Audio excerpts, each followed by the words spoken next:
ಬೇರೆ ಲೋಕದ ದೃಷ್ಟಿಯಿಂದ ನನ್ನ ಹೆಣ್ಮಕ್ಕಳು ಮೇಲೆ ಕಣ್ಣು ಯಾರು ಹಾಕಬಾರ್ದು, ನಾನು ಅವ್ರನ್ನ ರಕ್ಷಣೆ ಮಾಡಬೇಕು ಅಂತ ಕಣ್ಣಲ್ಲಿ ಕಣ್ಣಿಟ್ಟು ನೋಡ್ಕೊಳ್ತಾರೆ ಹೆಣ್ಮಕ್ಕಳನ್ನ ತಂದೆ ತಾಯಿಗಳು.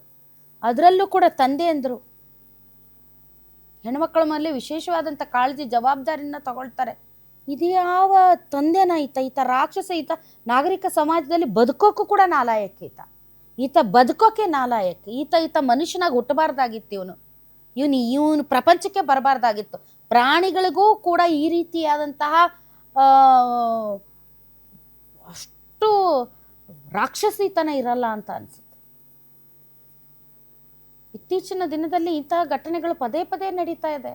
ಭಾಳ ಘಟನೆಗಳನ್ನು ನಾವು ನೋಡ್ತಾ ಇದ್ದೀವಿ. ಹೆತ್ತ ತಂದೆನೇ ಮಗಳ ಮೇಲೆ ನಿರಂತರವಾಗಿ ಅತ್ಯಾಚಾರ ಮಾಡ್ತಿದ್ದ, ಬೇರೆಯವ್ರಿಗೆ ಹೇಳಿದ್ರೆ ಕೊಲ್ತೀನಿ ಅಂತ ಧಮಕಿ ಹಾಕ್ತಿದ್ದ. ಹೆತ್ತ ತಂದೆ ಅಂತ ಮಕ್ಕಳು ಎಷ್ಟೋ ಬಾರಿ ಸುಮ್ಮನಿದ್ದಂಥ ಘಟನೆ 2 ವರ್ಷ 3 ವರ್ಷ ಆದಮೇಲೆ ಹೊರಗಡೆ ಬಂದಿರುವಂಥದ್ದು. ಈ ಕಲಿಯುಗದಲ್ಲಿ ಇನ್ನೂ ಏನೇನು ನೋಡೋದಕ್ಕೆ ಬಾಕಿ ಇದೆಯೋ ಏನೋ ಗೊತ್ತಿಲ್ಲ. ಇಂಥವ್ರಿಗೆಲ್ಲ ಯಾವ ಪದ ಬಳಕೆ ಮಾಡಬೇಕು, ಯಾವ ರೀತಿಯಲ್ಲಿ ಇವ್ರನ್ನ ಬೈಬೇಕು, ಇವ್ರಿಗೆ ಎಂತಹ ಮಹಾಶಿಕ್ಷೆ ಕೊಡಬೇಕು ಅನ್ನೋದು ಕೂಡ ಅರ್ಥ ಆಗ್ತಾ ಇಲ್ಲ.